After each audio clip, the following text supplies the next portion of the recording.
Hello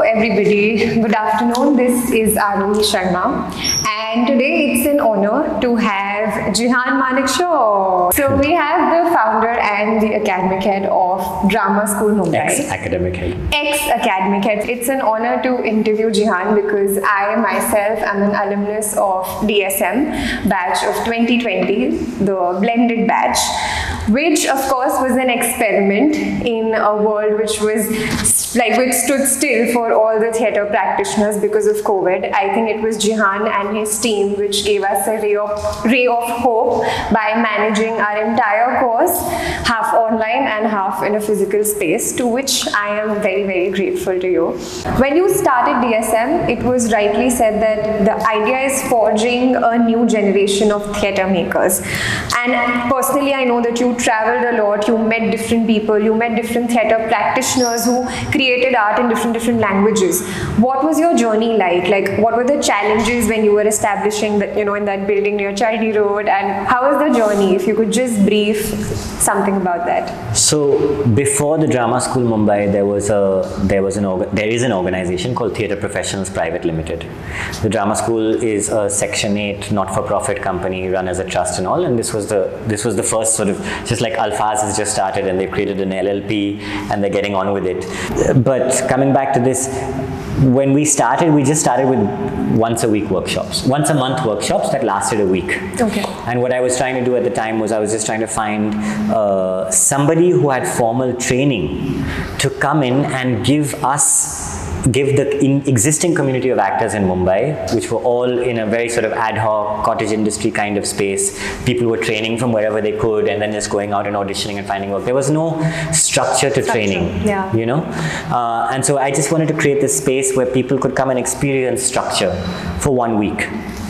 And we would find all kinds of amazing theatre practitioners from across the country, because based on me traveling around, and I would bring them to Mumbai just to do this and hold this space once a month. And soon enough, it became quite evident that there was a real thirst and a real hunger for a much longer and bigger training journey. And whilst there were always the naysayers who said, no one's going to commit 4 hours a day for a week, right? Imagine when I said, oh, you have to now commit like 24 hours a day for a year. And every time somebody said, no, it can't be done, nobody in Bombay will sign up. And I really believe that if you build it, they will come. And that's exactly what happened with the DSM.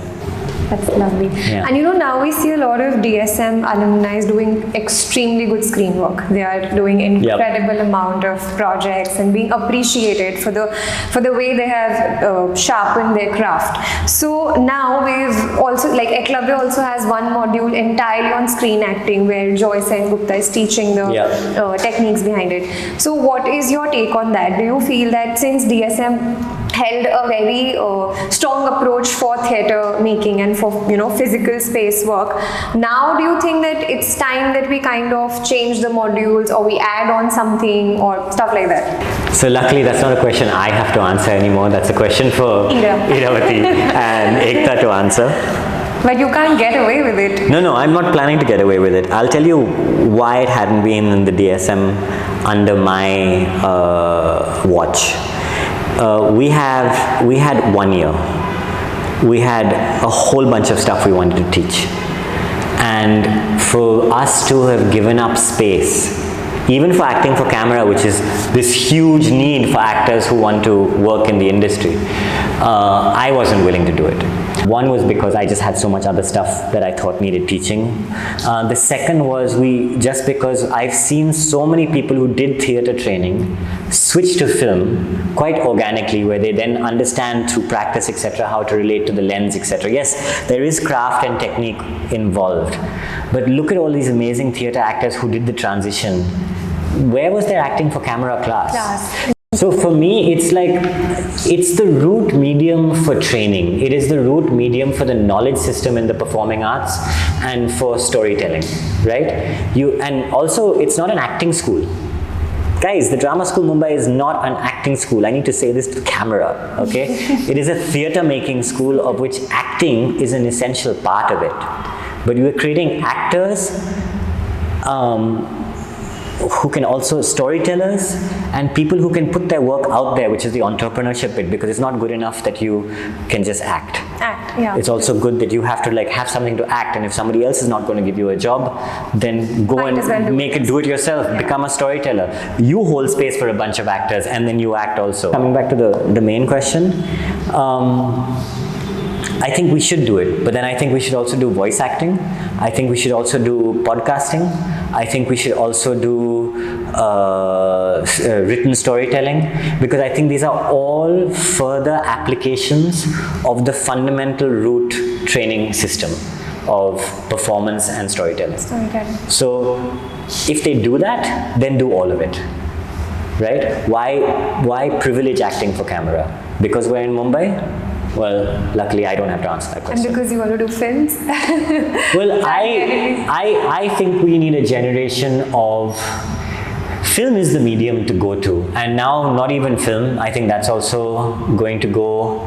It's become obsolete. It's not going to become obsolete. Theatre is not obsolete. Theatre has been... It can never be. Yeah, theatre has been, theatre is a dying art form. It's been failing to die for 2000, like 2 millennia, right? Similarly, I think film will have its own space. Theatre has its own space.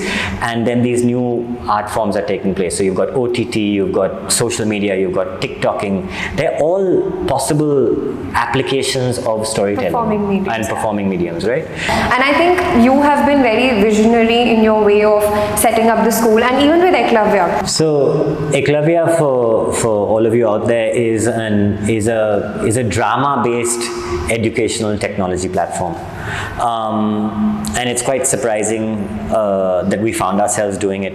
Ask me this in 2018, even in 2019, I never would have done it. One of our trustees, one of our directors, when the pandemic hit, and we were really in that first sort of flush of what just happened, and how do we recover from this? And we just got past that first thing of, okay, where are we saving money? Where are we shutting down shop? How are we preserving people's livelihoods? We got past that. Now what do we do with ourselves? And one of the answers, even before we knew that we would do the digital batch, was go on and do the e-learning space where you can go and make something cheap, simple and affordable and mass sell it. And I mean, it started like that as possibly a stream of income idea, but by the time we took that idea and fleshed it out, we came up with this. We were just surprised at ourselves also. We just realized that what we can do, and some of the digital training that we were trying out at the time also taught us that, is that we can give you pre-recorded modules, sets of things that you do by just following the video, right? Basic fundamental principles of a breath work or a character exercise, or how to look at a particular script in a particular way, or how to break down thought in a monologue. These are things that can be demonstrated by somebody on a video recording. But then to get a feedback mechanism into the place where you are now to try it. And as soon as we got that in place, and this was work that was done by Manish Verma, who's been a long-time producer at the Drama School Mumbai and now is the co-founder of Eklavya. And he ran the whole edtech side and sort of did all the research of taking technology into this space. But also as a trained actor from NSD, told us whether the things we were thinking about would work or not, especially for our audience, which was tier 2, tier 3 cities, Hindi speakers. And Hetal Varia, who just has a head for curriculum and a head for design.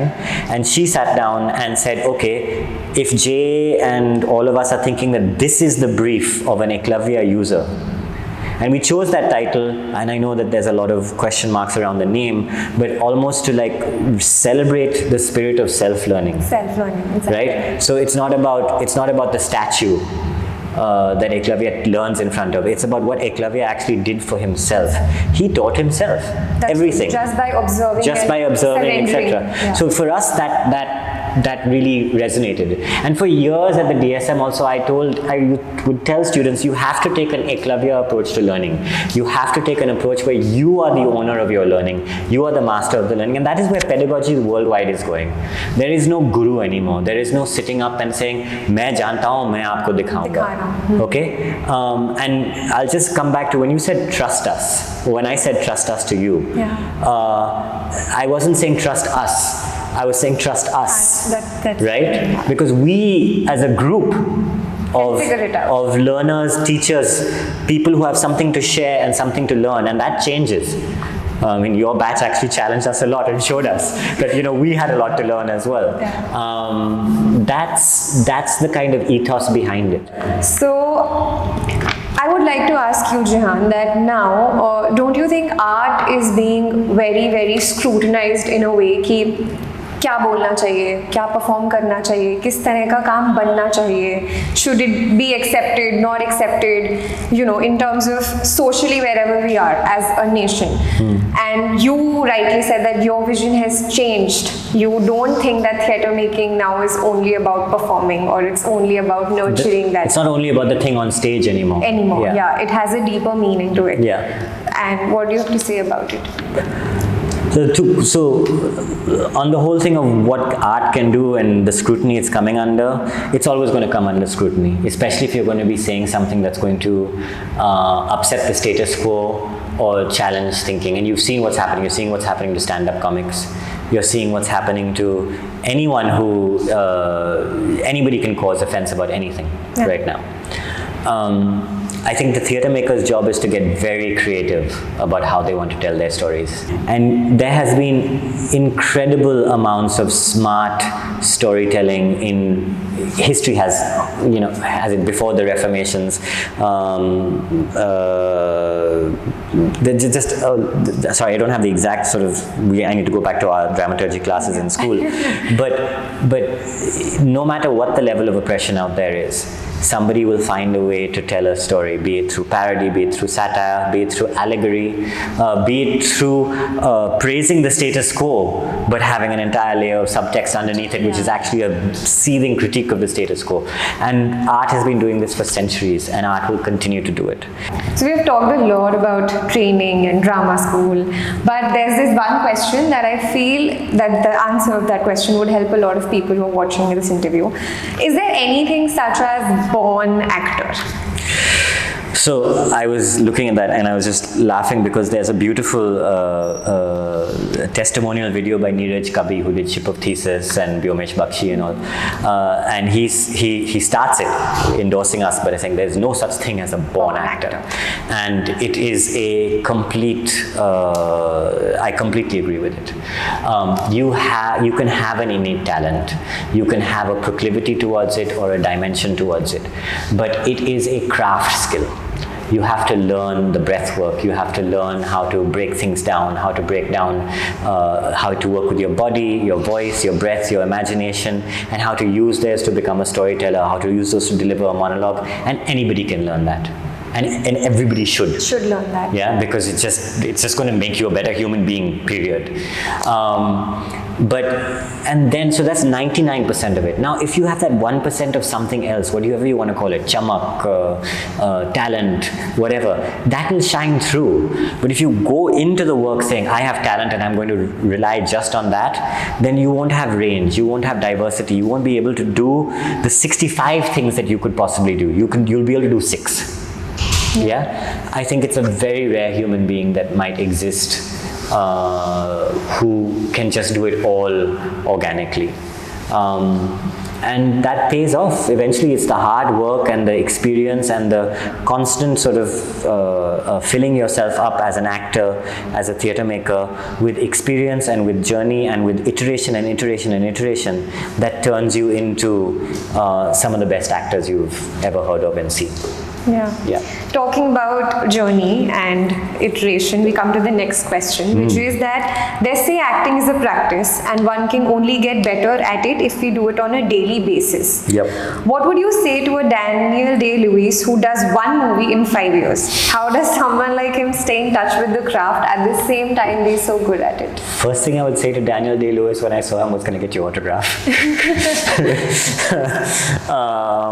But after that, I would probably ask him these questions itself. But the other side is, because you are a storyteller and a theatre maker, and you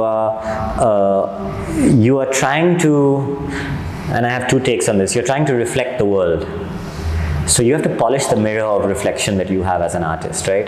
And in order for that, you have to as much not just stay in your craft and in the silo of your craft, but you have to go and consume the world through literature, through poetry, through going out on the street and meeting people, through just multiple interventions. You have to live life wholly. Like Neeraj Kabhi says, shop for life. Yeah, shop for life, exactly. That's a really good expression, and I'm going to now permanently steal it. Yeah, you have to shop for life. See, I stole it. Because that's what fills you with the information and knowledge you need. Then you can reshape it and put it back out, and you have suddenly this rich sort of lexicon with which to apply to a particular scene, a particular moment, a particular piece of storytelling that you're doing. Yeah. So for me, you have to do that every day. So hopefully Daniel Day-Lewis is shopping for life 4 years out of every 5, or 3 years out of every 5, and then doing 1 year of intense, like I'm going to become Abraham Lincoln, and then doing Abraham Lincoln or whatever it is. Yeah, and shoot. And shooting it, yes. Yeah. And now coming to my favorite part of theatre making, the entrepreneurship. So DSM has very efficiently nurtured that aspect through the lens of acting and theatre making. But do you feel that more people are taking that road, considering it's also safer compared to just, following the conventional way of becoming an actor? Like someone who's just giving auditions, just going, knocking door to door, just doing plays. And then there's someone who establishes company, conducts workshop, takes their own time. So do you think that this has become a safer way or a safer route? So I don't know if I'm going to use, or I don't know how I want to engage with the word safer route. I think the conventional route कि मैं आके वर्सोवा में रहूँगा, यारी road पे जाएंगे, आराम नगर में जाएंगे, auditions देते रहेंगे, gym पे जाएंगे. I mean, I'm giving you the most cliched version of it. Coffee shop पे मतलब बैठ के muscles flex करेंगे. Very cliched version. It's not a safe route at all. And it's not, that conventional route is not a healthy route. Because you have put your entire validation as a person and as a professional in the hands of others. Yeah. And that just is not good for people mentally after a period of time. Now, many people will go through this journey and then realize and then figure it out, but somewhere in there they'll put a chap of failure on themselves or something, and it's just hard. And so I don't really think that that's the best way to go. I think sustainable in the long run. Yeah, it's not sustainable. It's important to be in work the whole time. And in work doesn't have to be working on a film for somebody else. Yeah. Right? And if you're in work, you have a healthier mindset. If you are in work, you are actually building a whole backlog of experiences that will help you on your ultimate goal. How you do that in work on everything else balance, and that I want to just be a professional actor and a film star is what you have to figure out. Theatre is about storytelling, and the actor on stage conveys the story written by the writer. But now, as you mentioned, the world has shifted to reels, podcasts and vlogs. Now, in this run and race that's happening, how do you think theatre will survive and coexist with the current forms of storytelling? A very interesting module that we did when the lockdown hit. We had these students who'd had 9 months of physical, rigorous, in-person training, and suddenly they were stuck at home. Yeah. And we were all stuck at home, right? And how can they create? How can they make? And so we got this really wonderful guy called Ben Samuels to Zoom in from London. He runs a company called Limbic Theatre. And he did a module for us called Theatre Making, Transference and Transposition. And the idea behind that module I don't have the exact answer to your question, but I'll just tell you where we started on the explorations. The idea behind that module was, let me unpack and articulate what is my skill set as a theatre maker. I look at presence, I look at immediacy, I look at relationality between me and audience, I look at the live aspect, I look at my breath, my body, my voice in conjunction with all of this. I look at how I take an entry, give an exit, right? And they broke all these component parts. And then they said, okay, these are the things that help us make a piece of theatre, right? Then they went off to Zoom. And they went off to Instagram, and they went off to WhatsApp, and they went off to YouTube even, some of them went off to letter writing, some of them went off to podcast medium, Spotify, and they said, okay, what does this platform capable of? What are its technical capabilities, and what are the kinds of experiences I can generate in this platform? And when they sort of got that question set, then they went, okay, how can I take all of these, and now which bits of these can I do here to still tell a story, to still give somebody an experience, to still get someone to make something. And what we had over there is, how do we transfer or transpose the theatre making skill set and the theatre making sensibility to serve storytelling in these other mediums. So coming to the next question, again we're talking about these grandiose productions. So there's also, like, Grotowski also believed in minimalism, and Badal Sarkar from India did most of his practice by getting rid of expensive sets, heavy lighting and all of that. Peter Brook, and they only relied on mind, body and soul connection of an actor. I mean, of course everybody can tell a story, but again the audience gets attracted to expensive tickets. You're kind of answering your own question there. Is it an either or? Is my take like, do I like one versus the other? No. No, but it's a challenge for the people who are making that kind of work, where they don't have resources to, No, but if you want to make that kind of work, then be prepared to find the resources and make that kind of work. Don't make work, decide. If you are going to be a theatre maker who says, I love musicals, and I want to make the best spectacular masaledar musical ever, right? Then you have to embrace all of that technology, all of that production capability, and you have to build to that. You can't say that and then say, लेकिन मेरे पास budget नहीं है, तो मैं musical करूँगा लेकिन 2 डंडा के साथ. Right? If you want to tell the story using that, the musical, the grand Western production is a very specific genre and a very specific format, right? If you want to engage with that format, go for it.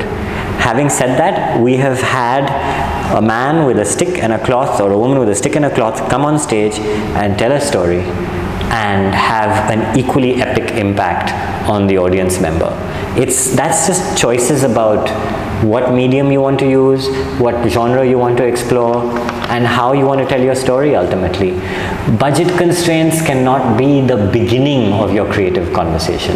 It has to be the problem that comes along that you are then willing to sort of find very creative ways to address with the same intentionality. So a lot of actors have this habit of arriving at the truth through masochism, and it could be through intoxicants or relying on traumatic experiences where they go back, relied on their emotional memory and all those traumas. And is it harmful in the long run, or is it practical? Okay. No. It is harmful. It is not practical. It is sheer stupidity. You have to play crazy characters who are being killed, being told about the death of their child, being told about suicide, being told about all of these horrible potential triggers, because this is the stuff of life, right? And your job is to enact these roles and find the emotionality and find the pain and all of that stuff, right? If you do that by accessing all of that within you, you're just being violent to yourself, okay?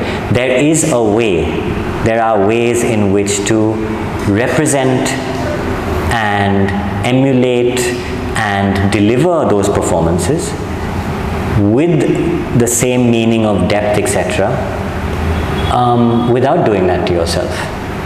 because ultimately you have to still go out for a drink in the evening and be a normal human being in the evening, and you can't batter and bruise your own like psyche and body and soul to do that, and to do it in the name of art is sheer stupidity. Life is bigger than art.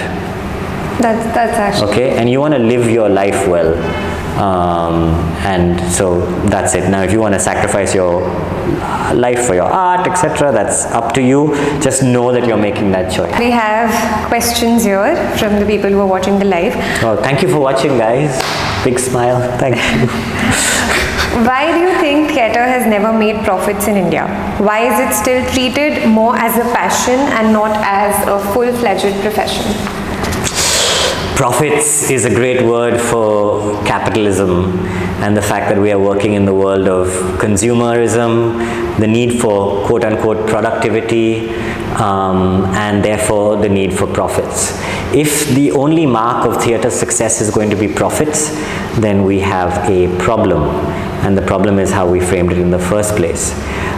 First of all, the only places I know where theatre is profitable is on Broadway and on the West End, and even there they are not secretly, but there are layers of subsidy under them because of the Arts Council ecosystem,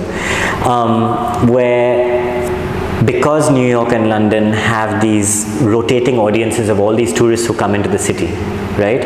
And one of the things you do when you go to New York or London is you must catch a play as a tourist.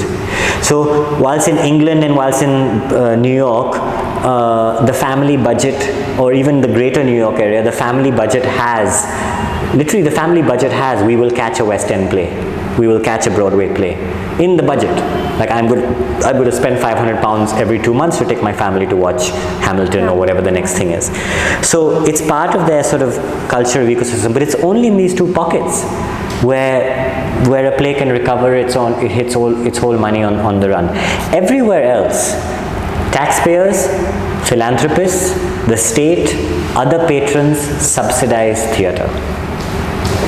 And that's okay, because look at what theatre then generates. It generates your film actors, it generates new ideas for stories, it generates the West End and Broadway. Theatre is a community initiative. So what's the ultimate motive of the actor? Is he just a messenger, or does he have the responsibility to entertain and engage its audience? You absolutely have a responsibility to entertain and engage your audience, because if you don't have them hooked, how are you going to get them to receive the thing you want to say? So hook them first and then share. Theatre, the right word for good theatre is it needs to be edifying. Now I don't know, I wish I had the Hindi word for edification, but edification is a word that is a combination of engaging, entertaining and satisfying, but also educational, like you learn something. And it's really important that theatre is edifying, and therefore for you to make edifying theatre, you have to engage and entertain as much as you have to. And also, when you want to share some big huge message that you have in your soul to an audience, because you want them to think, because you want to save the world that way, I'm being dramatic, please entertain them on the way. Why can't they do it whilst having fun? On that very sweet note, we wrap up this interview. Thank you so much, Jehan. It was lovely talking to you. It has always been lovely talking to you, be it, school related or off the school conversations. For everybody who is watching us, thank you so much for staying in tune with us. Please follow Alfaaz, Team Alfaaz. Please follow the Drama School Mumbai. DS Mumbai @ and eklavya.art. And stay connected with workshops that happen, stay connected with the new batch that is starting, with the applications going on. All those updates are posted on the Instagram page. Alfaaz also conducts really nice events, couple of theatre workshops and all these interviews. So stay tuned and you might find something very, very useful for yourself.